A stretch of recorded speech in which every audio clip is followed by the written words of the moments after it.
Good morning dear students. आज का जो टॉपिक्स है वह फिजिक्स से रिलेटेड है और टॉपिक्स का जो हमारा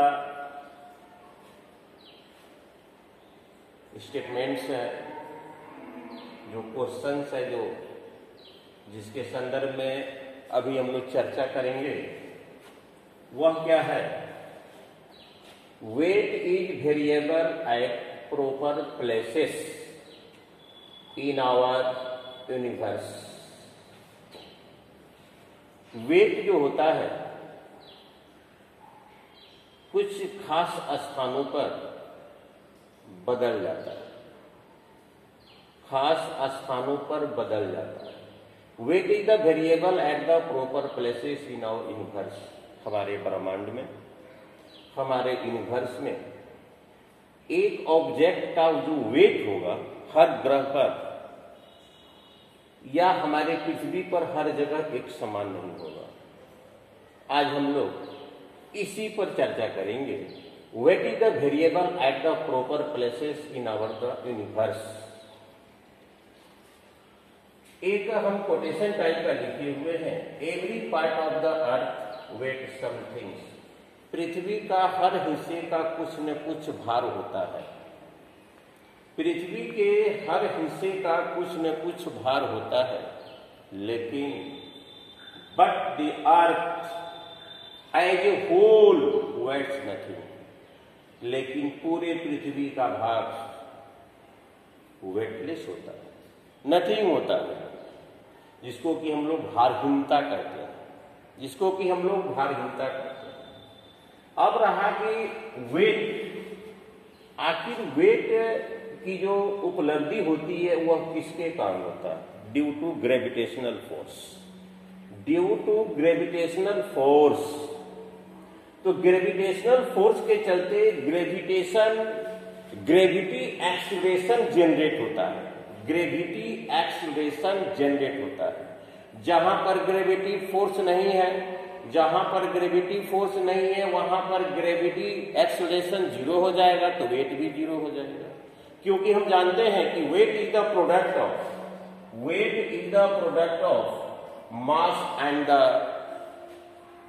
gravity acceleration of the earth. Weight बराबर, weight is equal to product of mass and the gravity acceleration of the अर्थ।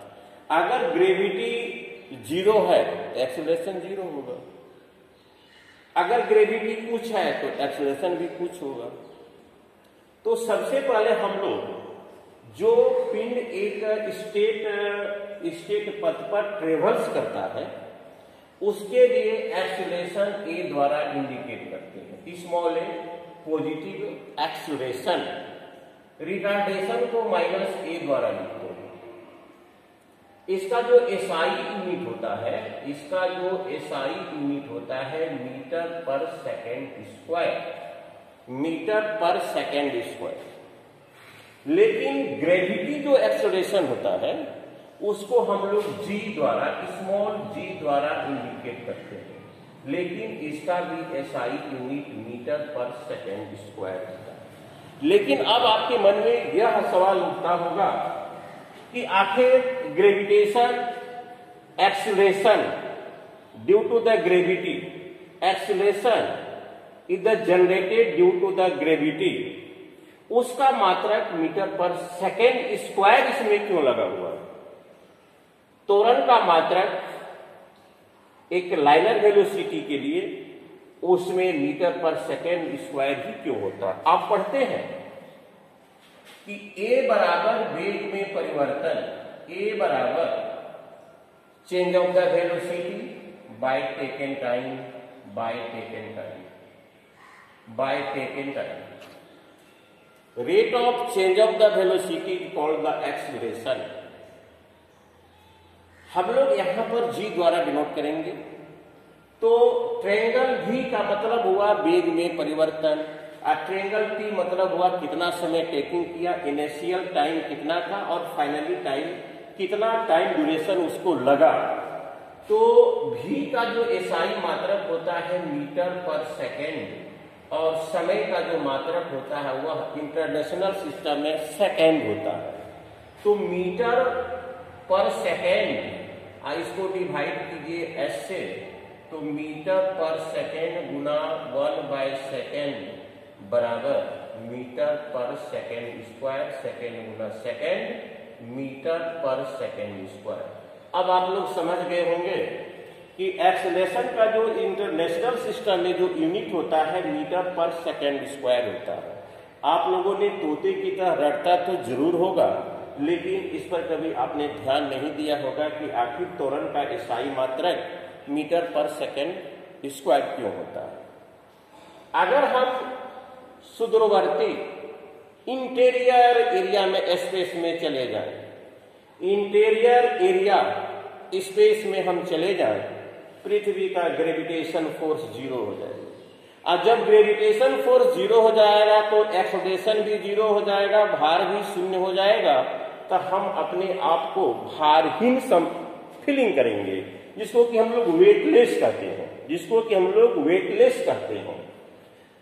ये अंतरिक्ष में अगर बहुत दूरी तक तय कर लिया जाए तो ग्रेविटी एक्सलेशन जीरो होने का कारण यह है कि gravity attraction force, gravity force भी आपका जीरो होगा।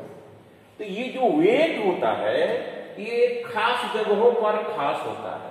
जैसे मान लिया जाए भूमध्य रेखा, इक्वाटोर, इस पर कुछ ग्रेविटी कम होता है तो एक्सलेशन भी कम होता है। पोल पर ग्रेविटी ज्यादा होता है तो एक्सलेशन भी ज्यादा होता है, नॉर्थ पोल और साउथ पोल। लेकिन पृथ्वी के सेंटर पर ग्रेविटी नथिंग होता है, ग्रेविटी फोर्स नथिंग होने के कारण उसका एक्सलेशन भी जीरो होता है। उसके सेंटर पर, पृथ्वी के सेंटर पर ग्रेविटेशन फोर्स जब जीरो तो जी भी हमारा जीरो। तो जब जी हमारा जब जीरो हो गया तो किसी वस्तु का जो ऑब्जेक्ट होगा पृथ्वी के जो सेंटर पर होगा वह आपका क्या होगा, जीरो होगा।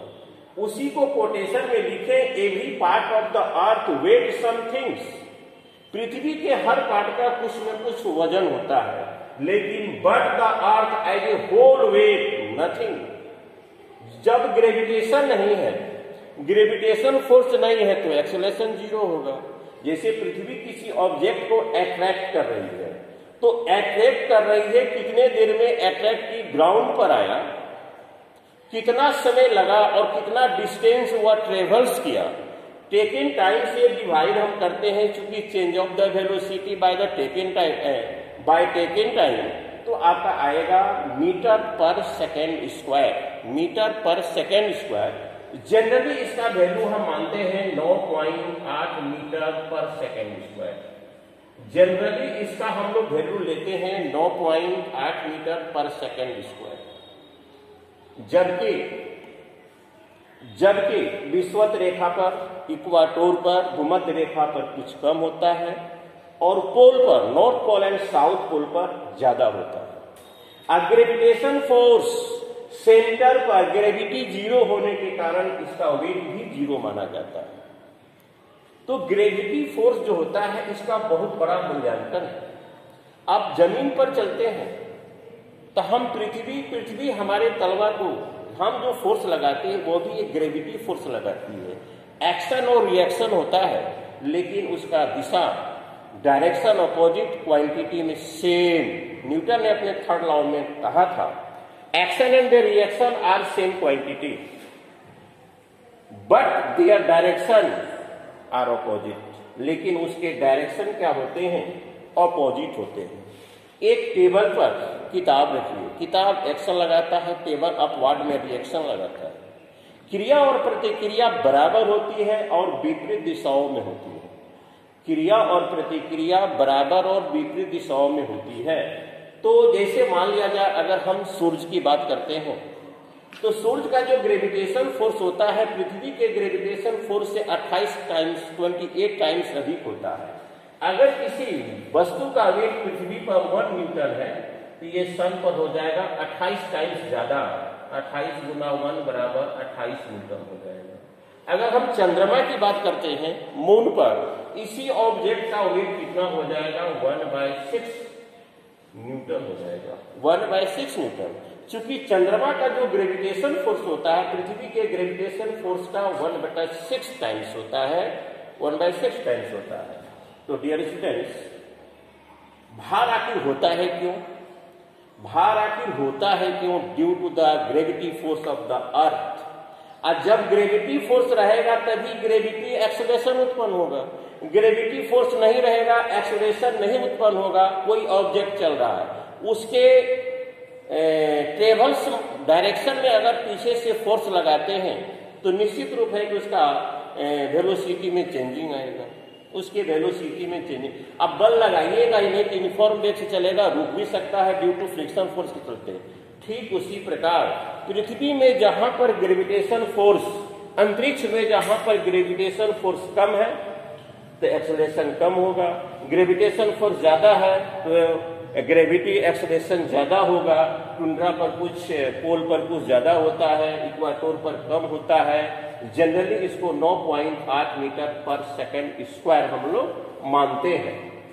तो एक बार और देख लीजिए, हल्का सा हम विभाजन कर देते हैं। जैसे हम लोग जमीन पर चलते हैं, हम क्रिया लगाते हैं, पृथ्वी हमारे तलवे पर प्रतिक्रिया लगाती है, एक्शन एंड रिएक्शन, जिसके कारण बैलेंस हम लोग का बना रहता है। हर किताब एक टेबल पर अगर हम रखते हैं तो टेबल रिएक्शन करता है। जब ये किताब नीचे की तरफ in the direction of the gravity force, वह गुरुत्वाकर्षण बल के दिशा में वो अपना बल लगाता है। टेबल ऊपर की तरफ लगाता है, दोनों मान में बराबर होता है, डायरेक्शन में अपोजिट होता है, इसलिए किताब अपने बैलेंस को बनाए रखता है। ठीक उसी प्रकार हम लोग जब चलते हैं, हम भी अपने तलवा से भार का फीलिंग क्यों होता है? Due to gravitation force of the earth. जब तक ग्रेविटेशन फोर्स नहीं रहेगा तब तक ग्रेविटी एक्सेलरेशन उत्पन्न नहीं होगा। तो फिर एक बार इसको देखिए, weight is the variable at the proper places in our the universe. हर ग्रह पर अलग अलग वेट होगा। चंद्रमा पर देखिए कितना हुआ, सूर्य पर देखिए कितना हुआ। सूर्य पर 28 गुना बढ़ जाएगा पृथ्वी की अपेक्षा, चंद्रमा पर 1/6 गुना हो जाएगा। या वही बात है आपका विषुवत रेखा पर कुछ और होगा भार। वही कमानीदार तुला हर ग्रह पर ले जाइए, हर प्लैनेट्स पर ले जाइए, उसी कमानीदार तुला को, चूंकि स्प्रिंग बैलेंस से ही हम लोग वेट को तौलते हैं, उस स्प्रिंग बैलेंस को ले जाइए इक्वाटोर पर, पोल पर ले जाइए, उसके बाद पृथ्वी के सेंटर पर ले जाइए। देखिए उसकी स्थिति कैसे स्वतः बदलेगी। ग्रेविटेशन बदलेगा, एक्सेलरेशन बदलेगा, ग्रेविटेशन बदलेगा, एक्सेलरेशन बदलेगा। तो W बराबर mg, यानी weight is the product of mass and the gravity acceleration of the earth. तो मास का SI यूनिट किलोग्राम होता है और G का होता है मीटर पर सेकेंड स्क्वायर, मीटर पर सेकेंड स्क्वायर। इस प्रकार किलोग्राम मीटर पर सेकेंड स्क्वायर वेट का इंटरनेशनल सिस्टम पर आपका होता है क्या? इंटरनेशनल सिस्टम पर होता है आपका न्यूटन।